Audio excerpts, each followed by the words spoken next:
Es similar al grado 3, de los cuales hay una deformidad del uréter, pero también esa deformidad del uréter se le suma la deformidad del sistema pielocalicial y el uréter presenta una mayor tortuosidad.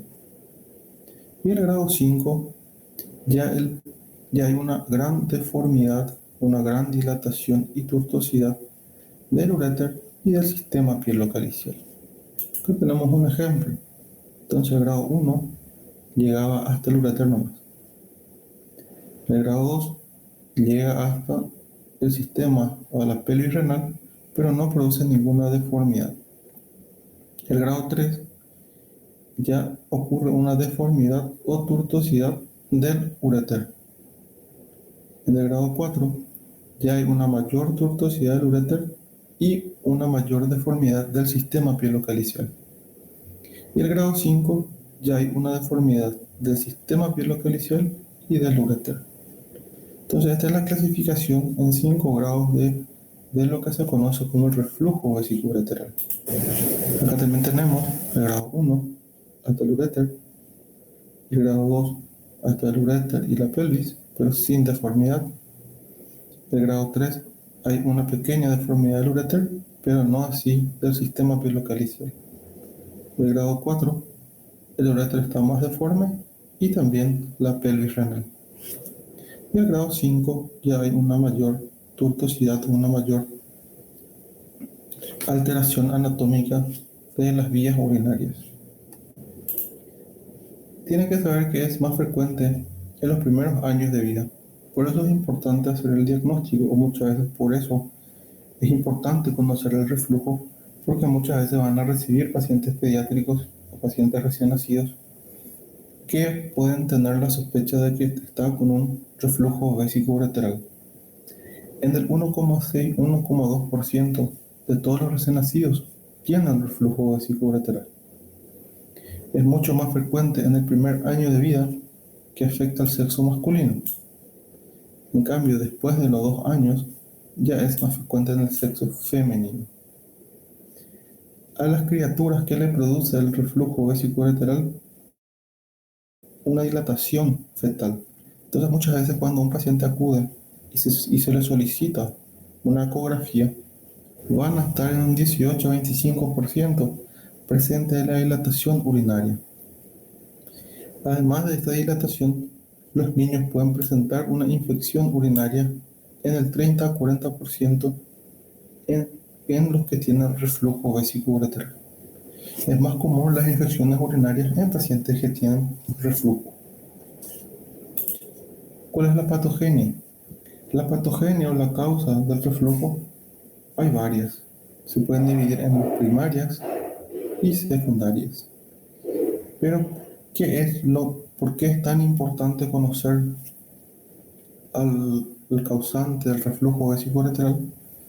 Porque, como le estaba diciendo al inicio de la clase, puede causar un daño irreversible al riñón de los niños, que le va a condicionar a una insuficiencia renal, que le va a condicionar después a una mala calidad de vida o por un probable trasplante renal, o inclusive la muerte a los niños si el reflujo vesicoureteral no se trata. Entonces, ¿cuáles son las causas? Se pueden dividir en primarios y secundarios. Los primarios, son debido a una anomalía del sistema pielocalicial, una anomalía renal. Pueden ser debido a una disfunción o una mala función del riñón o del sistema colector, o no puede tener causa que se conoce como idiopática. Las causas secundarias, a su vez, tienen 4 subgrupos. O cuando una causa orgánica, pero es congénita, es decir, el paciente tiene otra malformación que no sea totalmente del sistema colector, sino tiene, por ejemplo, malformaciones vesicales o tiene una obstrucción de la uretra. Entonces, esas son causas congénitas que son de origen secundario. Causas orgánicas adquiridas, por ejemplo, un paciente que ya ha sido sometido a una cirugía por algún tipo de corrección de una malformación uretrovesical puede padecer reflujo. Una causa funcional, una vejiga neurogénica, puede ser también uno que le condicione la aparición del reflujo vesicoureteral, y una condición que se conoce como disfunción vesicosfinteriana, que también puede causar reflujo. Y así también tenemos las causas inflamatorias como la cistitis o la litiasis, que pueden causar enfermedad por reflujo. El cuadro clínico del paciente en sí no es tanto el reflujo lo que es el problema. Acá lo que tenemos que evitar es la nefropatía por reflujo, NR por sus siglas. Porque la NR puede producir, o la nefropatía por reflujo, puede producir insuficiencia renal crónica. ¿Cómo? Porque va ocasionando cicatrices en el parénquima renal que van a llevar a una atrofia, ya sea focal o global. Ya van a tener algún tipo de disminución de la función renal que va a causar una insuficiencia renal crónica. También los pacientes pueden tener proteinuria, que es la presencia de proteínas en la orina, o hipertensión a largo plazo, los niños con hipertensión. Entonces, por lo cual, todo niño que tenga un reflujo diagnosticado debe ser controlado por lo menos hasta los 18 o 20 años.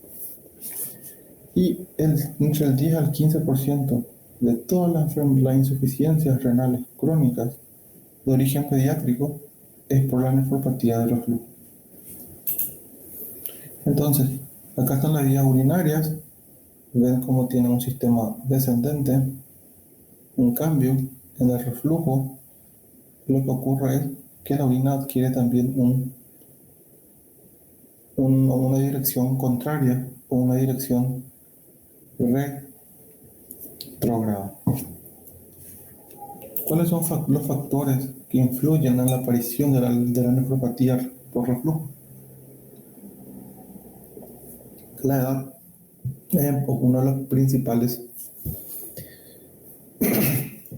porque no es lo mismo que un paciente de 6 meses que tenga reflujo que un paciente de un año y medio tenga reflujo. Porque el paciente de 6 meses va a tener una mayor repercusión o va a estar expuesto a una mayor posibilidad de desarrollar la nefropatía por reflujo. También otro factor que influye son las infecciones del tracto urinario. En, en la nefropatía por reflujo, el tracto urinario superior está dilatado. Como ustedes ven en la clasificación, aquí el tracto urinario se empezaba a dilatar.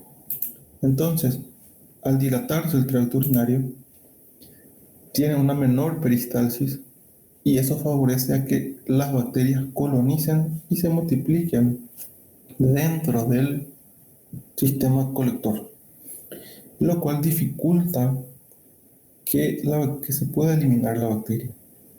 También el urotelio o el epitelio del sistema urinario tiene una menor capacidad antimicrobiana. También tienen que saber que las infecciones urinarias en pacientes con nefropatía por reflujo o con reflujo vesicoureteral son especialmente graves.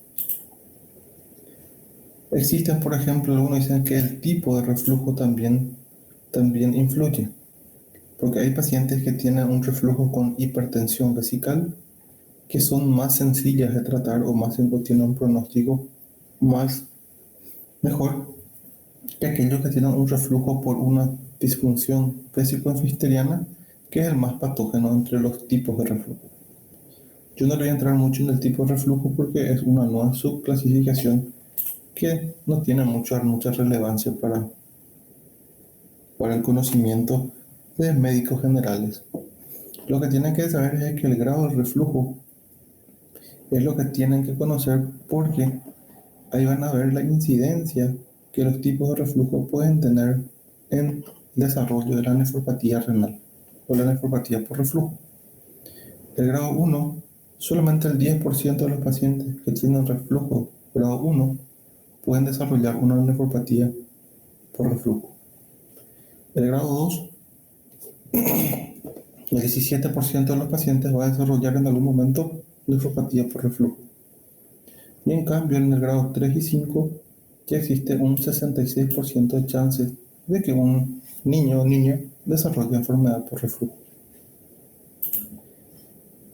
Muchas veces, los reflujos de primer grado o los reflujos grado 1 o 2 pueden cesar espontáneamente. El, la criatura que ha padecido puede curarse de su reflujo de primer y segundo grado. Pero también tienen que saber de que la enfermedad por reflujo también puede producir una nefropatía por reflujo en el 10%, que puede afectar uno o los dos riñones y es de carácter irreversible. Entonces, hay distintos tipos de los pacientes que tienen un reflujo grado 1 o grado 2 pueden cesar o pueden involucionar a la curación espontánea. El diagnóstico. Bueno, hay pacientes que muchas veces los niños o niñas que llegan a edades tempranas van a acudir por irritabilidad, por vómitos, algunos por inapetencia. En cambio, en los niños de edad escolar, el motivo de consulta principal va a ser que él tiene infecciones urinarias recurrentes. Y entonces nosotros vamos a realizar estudios imagenológicos y laboratoriales para poder descartar la presencia de reflujo. ¿Cómo vamos a hacer eso? Primeramente, si nosotros encontramos en una ecografía que le solicitamos a un paciente en el contexto de una diarrea, en el contexto de que el paciente está irritable o de que el paciente está inapetente, y encontramos en esa ecografía una dilatación de algún uréter o una dilatación del riñón, tenemos que realizar estudios más profundos para descartar la presencia del reflujo vesicouretral.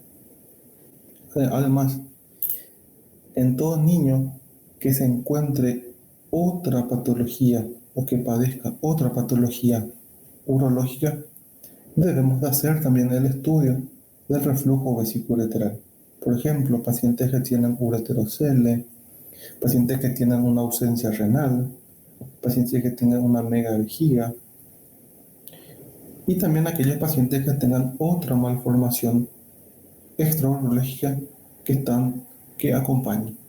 Por ejemplo, pacientes que tienen malformaciones del ano, pacientes que tienen anomalías en la diferenciación sexual, aquellos que tienen espina bífida, tenemos que realizar un estudio para poder determinar si no padece de reflujo vesicouretral. También aquellos pacientes que tienen infecciones urinarias clínicas, que es el motivo de consulta o el motivo de estudio en la población pediátrica, pacientes que tengan urocultivos positivos y que están teniendo infecciones urinarias recurrentes, debemos de hacerlo también, debemos de estudiar también. También si es que ha sido operado o ha sufrido algún tipo de cirugía pélvico-renal y si un hermano o su progenitor ya ha padecido o ha tenido diagnóstico de un reflujo vesicouretral, también debemos de estudiarle al paciente. ¿Cuáles son los estudios que vamos a realizar? En primer lugar, tenemos que solicitarle una ecografía urológica para visualizar la presencia o no de dilataciones en el sistema pielocaliciano. Así también, cuando nosotros tengamos una dilatación pielocalicial y cuando realizamos un estudio que vamos a ver a continuación, que es la cistografía, para determinar el grado de o la etiología de esa dilatación, tenemos que realizar el estudio que vimos en la clase anterior, que es un renograma isotópico para ver el daño que el paciente tiene a su función renal. Entonces, primeramente, el primer estudio que ustedes van a recibir es una ecografía, van a hacerles una ecografía urológica para poder determinar si está teniendo una dilatación o no, si hay cicatrices o cómo está el riñón. Y el siguiente estudio que tenemos que realizarle es una cistografía para poder determinar la etiología de esa dilatación. Y una vez que tengamos que esa dilatación mediante la cistografía es debida a, a una patología por reflujo, debemos de solicitarle un estudio funcional para poder determinar así el porcentaje de funcionalidad que tiene el riñón. Así también a los pacientes tenemos que solicitarle un análisis de orina para buscar proteínas, un urocultivo. También tenemos que realizar también un estudio de orina para poder determinar así padece o no de piuria o no. Esta es la citografía. Entonces, un paciente que en una ecografía tenga una dilatación, tenemos que realizarle una cistografía miccional para poder determinar el grado de obstrucción de este. En este caso, será un niño de 2 años que estaba haciendo infecciones urinarias a repetición y se le realizó una cistografía miccional donde vemos la presencia de tortuosidades, que esto es un reflujo vesicolateral bilateral grado 5. ¿Cuál es el tratamiento que tenemos que realizar? El tratamiento que nosotros tenemos que realizar es evitar, por sobre todas las cosas, las infecciones urinarias. Muchas veces podemos hacer, si un niño tiene un grado 1, un grado 2, podemos expectar el tratamiento. Podemos esperar a que el paciente evolucione de forma normal. En cambio, si el paciente no puede evolucionar de forma normal, vamos a darle antibiótico terapia para prevenir las infecciones urinarias. También otro tratamiento que podemos realizar es realizarle al paciente que un entrenamiento de la vejiga. O sea, ¿cómo se consigue eso? Indicándole al paciente que tiene que orinar, o en este caso la madre, que tiene que hacerle orinar a la criatura cada 2-3 horas hasta que el paciente consiga entrenar su vejiga y así evitar de que quede un remanente de orina que pueda producir algún tipo de infección urinaria negativo. Entonces eso es un signo sugerente de que el paciente puede padecer o puede tener infecciones urinarias. El otro es, como le decía, el paciente tiene bacterias, tiene piuria, tiene leucocitos, pero no hay bacterias. Se conoce como piuria estéril. Ese es un signo sugestivo o sugerente de tuberculosis.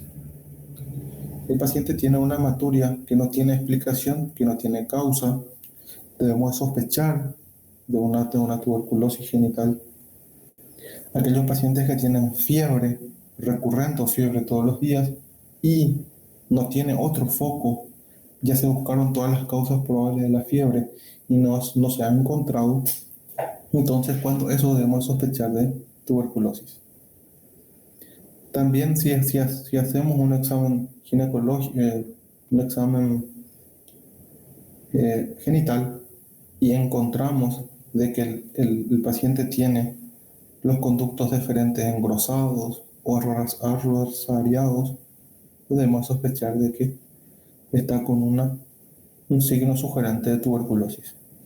Pacientes que hacen infecciones genitales o epididimitis a repetición, también tenemos que sospechar de una tuberculosis.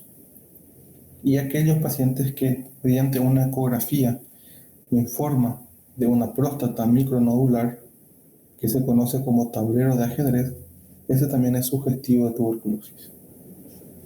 Entonces, debemos sospechar de un paciente que acude por ustedes por cistitis. En la clase anterior vimos que la cistitis se trata mediante antibióticos con una pauta corta o con una pauta larga. Aquellos pacientes que tengan cistitis y no mejoran y ya se han realizado los estudios, ya sea una ecografía, tomografía, una urografía intravenosa y están todos normales, tenemos que sospechar de que el paciente está teniendo una tuberculosis. ¿Por cuál? Porque la cistitis muchas veces es la primera manifestación en el caso de que el paciente está teniendo tuberculosis urinaria.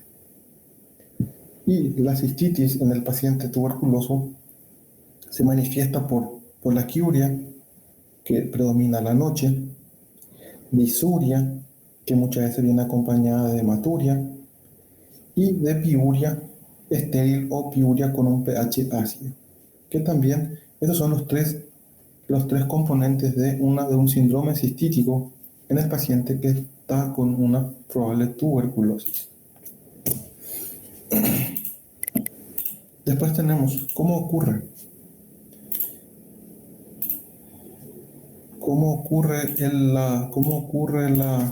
la diseminación.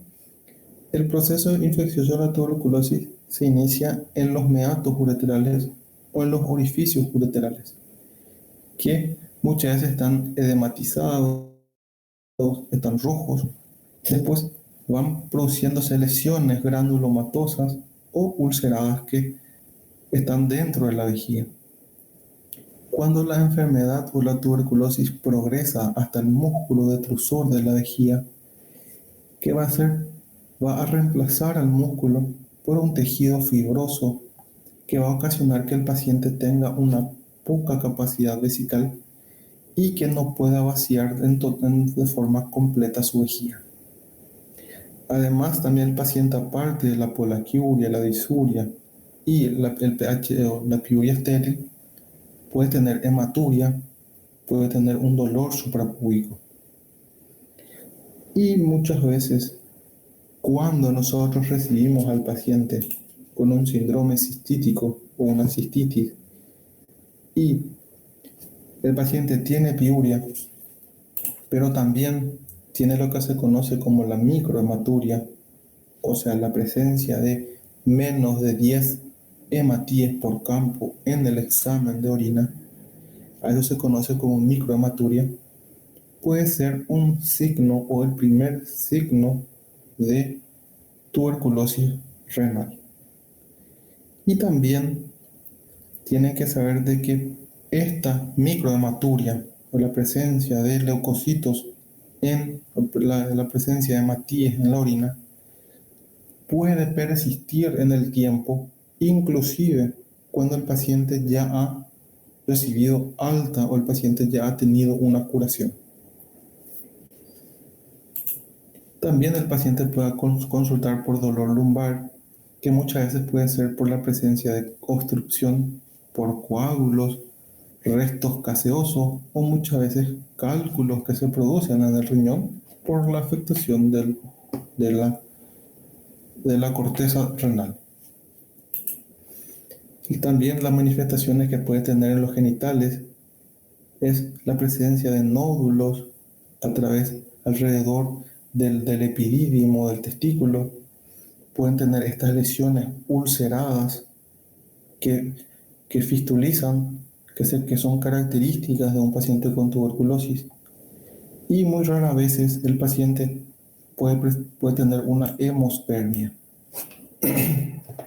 Yo tuve un paciente que su motivo de consulta fue que eyaculaba sangre, le hice todos los estudios y no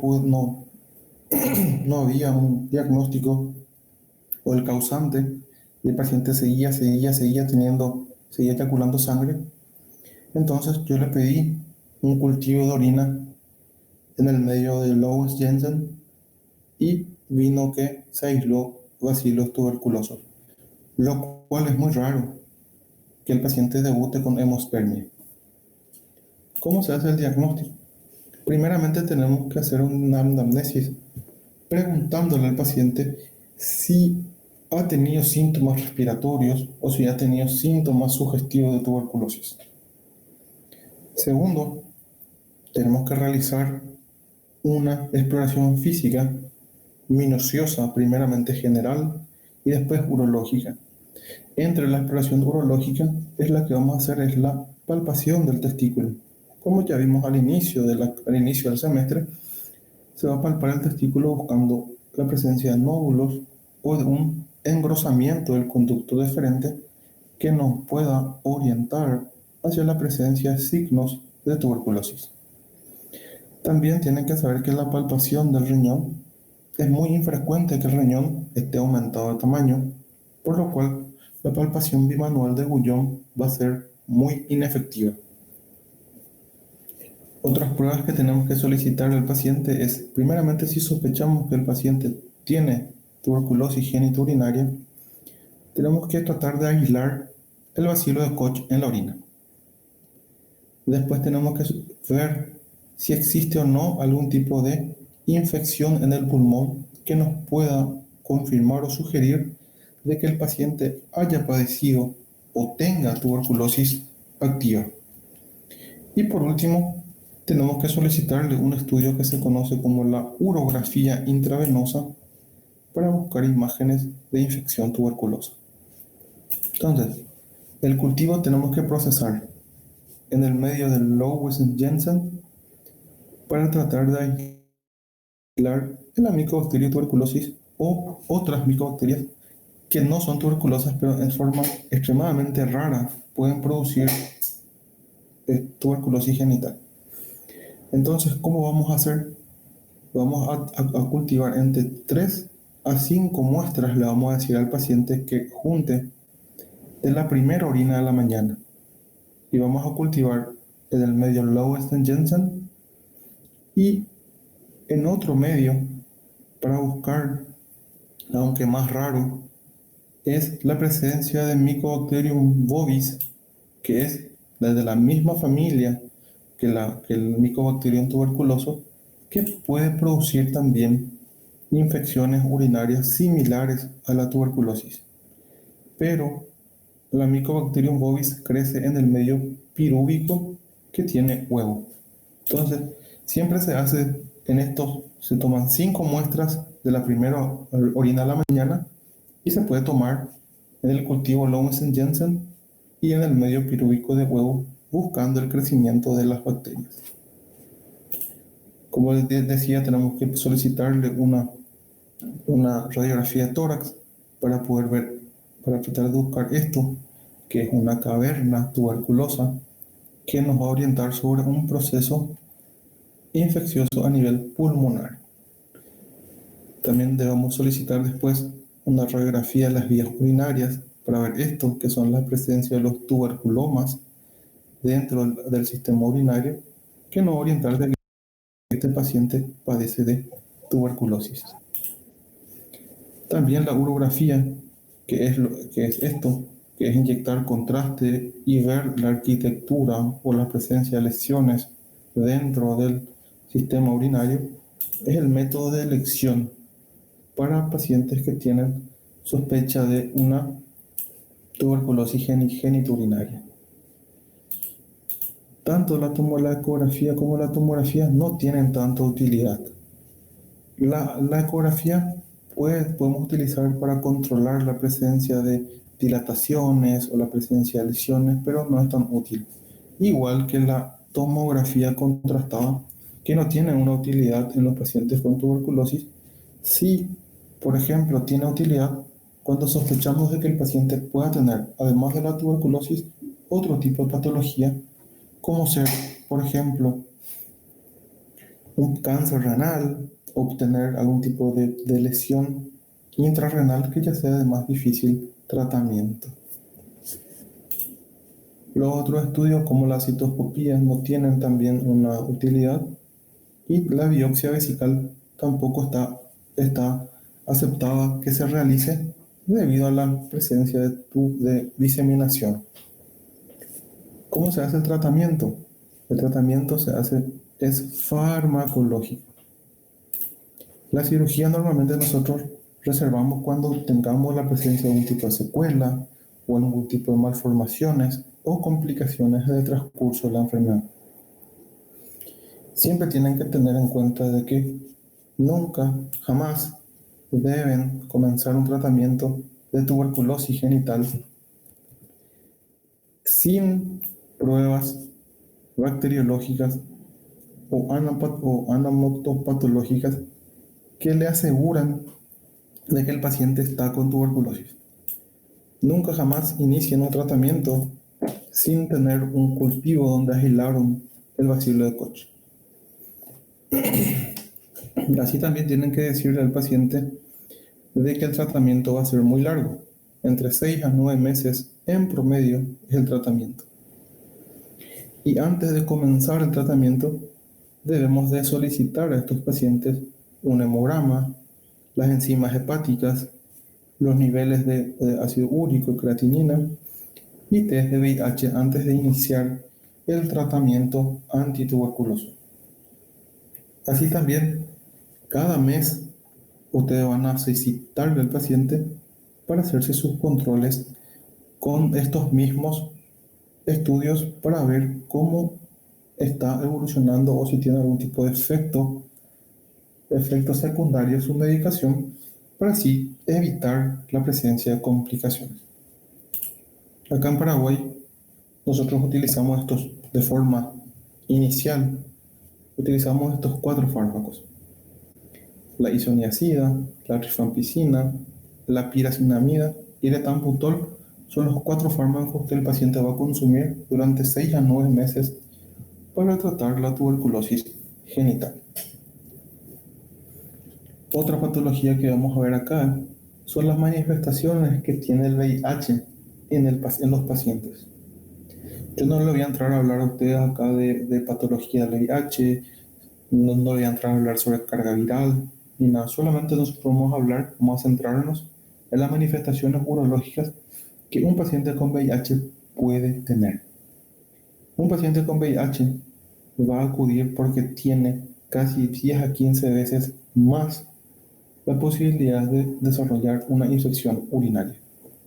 Entonces, muchas veces los diagnósticos de VIH se hacen en pacientes que acuden de forma reiterativa y recurrente al consultorio por padecer de infecciones urinarias.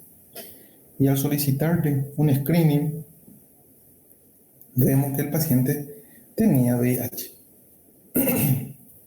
Entonces, las infecciones urinarias aparecen cuando el paciente está más inmunodeprimido. La frecuencia o la posibilidad de que el paciente padezca infecciones urinarias es de casi el 20 veces más. Cuando la enfermedad del VIH avanza o está en estadios avanzados, de por sí el paciente recibe tratamiento antibiótico para evitar probables complicaciones o probables enfermedades oportunistas, ya sea del sistema urinario o del sistema digestivo, por lo cual cuando más avanzado está el VIH en el paciente, él recibe más infección, recibe más antibióticos. ¿Y qué genera eso? Genera que las bacterias adquieran resistencia o que se expresen otro tipo de bacterias dentro de la familia de las enterobacterias o dentro de las familias de bacterias oportunistas. O sea, cuando el paciente está más grave del VIH, de por sí ya recibe antibiótico terapia para prevenir otras complicaciones que no sean urológicas. Por ejemplo, recibe antibióticos para prevenir infecciones pulmonares y recibe antibióticos para prevenir la presencia de algún tipo de afectación digestiva. Y eso va a hacer de que el paciente tenga mayor probabilidad de desarrollar una infección urinaria por un germen totalmente atípico, por un germen que en condiciones normales no iba a desarrollar las infecciones urinarias. También los pacientes pueden tener prostatitis, que en la población general el riesgo de que un paciente tenga prostatitis es de menos del 2%. En cambio, en pacientes con SIDA, la probabilidad es del 14% que desarrolle prostatitis.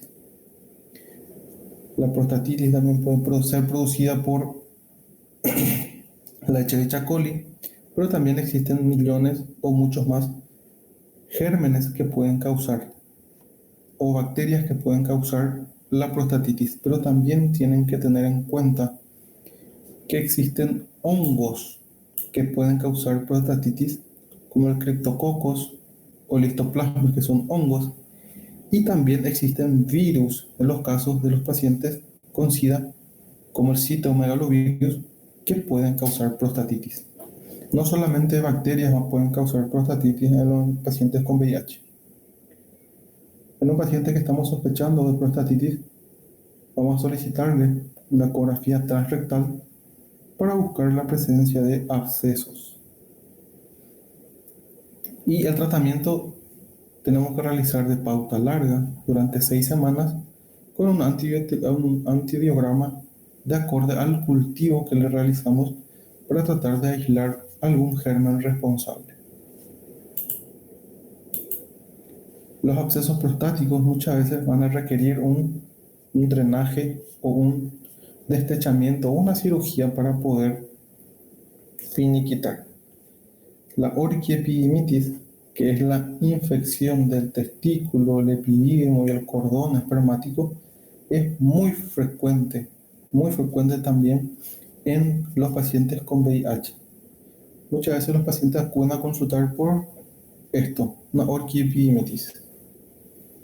Y tienen que saber de que cualquier germen que está acá, la Escherichia coli o la Klebsiella, pueden causar la orquiepididimitis. Específicamente, pero hay un caso particular, las infecciones o la orquiepididimitis causadas por la salmonela son muy difíciles de tratar y muchas veces van a requerir tratamiento quirúrgico. ¿Por qué? Porque no van a mejorar y en cambio van a empeorar la condición clínica del paciente. Entonces muchas veces requiere un tratamiento quirúrgico que puede ser en sacar totalmente el testículo, que se conoce como orquiectomía. Acá vemos, esta es una ecografía prostática donde se ve la presencia de un absceso prostático y acá se realizó el drenaje del mismo. Acá vemos un paciente que tenía una infección por salmonela y se le realiza lo que se conoce como la orquiectomía o la extirpación del órgano en sí. También muchas veces la hematuria es una manifestación urológica frecuente en pacientes con VIH. Hasta el 50% de los pacientes con VIH pueden tener hematuria y pueden ser debido a múltiples causas, tumores, neuropatías, muchas veces alteraciones hemostáticas que pueden producir hematuria. Y hay algo que es muy común, que los pacientes con VIH tienen una afinidad por ciertos tumores malignos. Específicamente hay un tumor maligno que tiene 7000 veces más probabilidad de desarrollarse en un paciente VIH que en un paciente de la población general.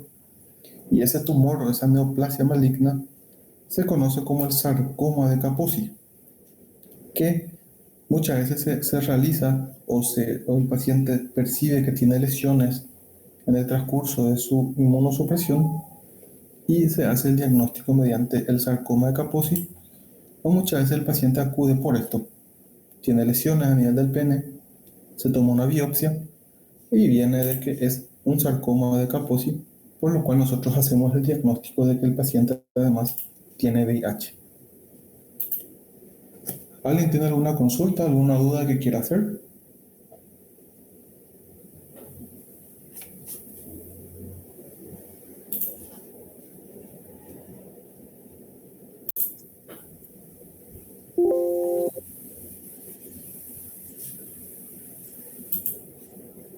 Sí.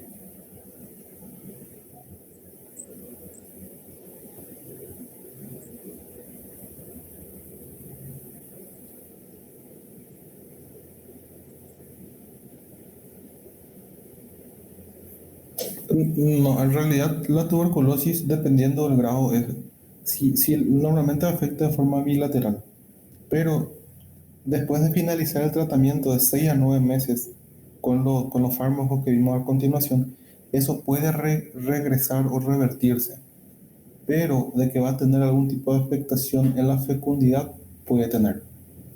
O sea que un paciente que ha sufrido tuberculosis de por sí va a tener algún tipo de alteración de fecundidad, por más que no haya sido una tuberculosis genital, por más que no haya sido una afectación genitourinaria, el paciente consume los fármacos, va a tener algún tipo de afectación a nivel del testículo, de por sí.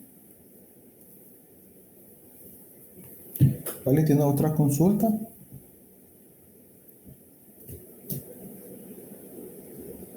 Muy bien. Las clases ya están disponibles en la plataforma. Pueden descargar ahí. Y vamos, que pasen un buen resto de jornada. Nos vemos en la siguiente clase. Hoy voy a tener tengo cirugía y si tengo la oportunidad voy a sacar fotos o voy a hacer un video para que ustedes puedan ver en la siguiente clase. Cuídense chicos, pasen buen día, nos vemos. Gracias, doctor. La próxima Gracias, doctor. clase, la próxima clase vamos a dar litiasis urinarias y trastornos obstructivos y funcionales del tracto urinario. Eso vamos a ver la próxima clase. Chao, chao. Gracias, doctor. Chao, chao. Chao, chao, gracias.